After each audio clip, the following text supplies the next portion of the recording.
এফালা চিঞৰ মাৰি আছ? দেউতা আপোনাক যে কৈছিলোঁ আমাৰ বৰগাঁও মহাবিদ্যালয়ত মোৰ এডমিশ্যনৰ সময় আহি পৰিছে নহয় দাদা। আৰু কিমান পঢ়িবি তই?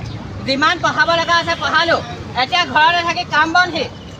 দেউতা কিন্তু মই পঢ়িব বিচাৰোঁ, পঢ়ি শুনি এগৰাকী ভাল প্ৰফেচৰ হ'ব বিচাৰোঁ দেউতা। এনে প্ৰফেচাৰজনী ওলাব আহিছ?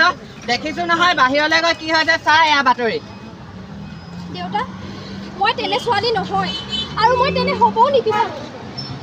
তইও একে পানীৰে মাছ। বাহিৰলৈ গ'লে তই যে তেনেকুৱা নহবি তাৰ কি প্ৰমাণ আছে? দেউতা আপুনি মোক আজিলৈকে চিনি নাপালে? তোমাৰ নিজ চৰিত্ৰৰ ছোৱালী মই নহয় দেউতা, যে আপোনালোকৰ নাক কাণ কাটি মই এইবিলাক কাম কৰিব যাম। ঐ কি হৈছে ঘটা? হয় ইমান হুলস্থুল কৰি আছ? হা চাওকচোন দেউতাই মোক আৰু নপঢ়াও কৈছে।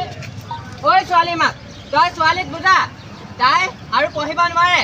ভালে ভালে তাই বিয়া ঠিক কৰিছোঁ, মই বিয়া হ'ব লাগিব। তাই লাজ নাপায় নে আপুনি তেনেকুৱা কথা ক'বলৈ ছোৱালীজনীৰ বিষয়ে? ঐ সঁচা কথা ক'বলৈ কিহৰ লাজ? শুনকচোন শুনক কওঁ, আমাৰ যে এজনীয়ে ছোৱালী, আমি পঢ়ি শুনি ডাঙৰ মানুহ নহ'লোৱেই, কি ডাল খালিলোঁ আমি?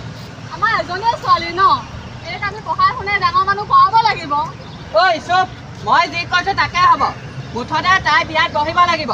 মই তাইলৈ ল'ৰা ঠিক কৰিছোঁ, এইকেইদিনতে তাইক চাবলৈ আহিব। মুঠতে তাই বিয়াত বহিব লাগিব। ল'ৰা হোৱা হ'লে বেলেগ কথা আছিল। নাই দেউতা, মোৰ এতিয়া বিয়া বয়স নাই হোৱা আৰু মই বিয়া হ'ব নিবিচাৰোঁ। ঐ চুপ, মই যি কৈছোঁ তাকেই হ'ব। মুঠতে তই বিয়াত বহিব লাগিব। এই কি কথা কৈছে আপুনি? হে ইমান ফুলকুমলীয়া বয়সত কি বিয়া হ'ব হৈছে নি বাৰু? মদ ভোপাই খাই খাই চব শেষ হ'ল, মোৰতো একোৱে নাই, অকল গেলা গেলা চিন্তাবোৰ সোমাই আছে। কিহৰ বিয়া কৰি আছে বাৰু? ঐ তহঁতি কি মোৰ মুখে মুখে ক'বলৈ আহিছ নি? কি হৈছে এইবিলাক? কি হৈছে এইবিলাক? ইমান খং যে নাপায় নহয় ইমান খং কৰিবলৈ।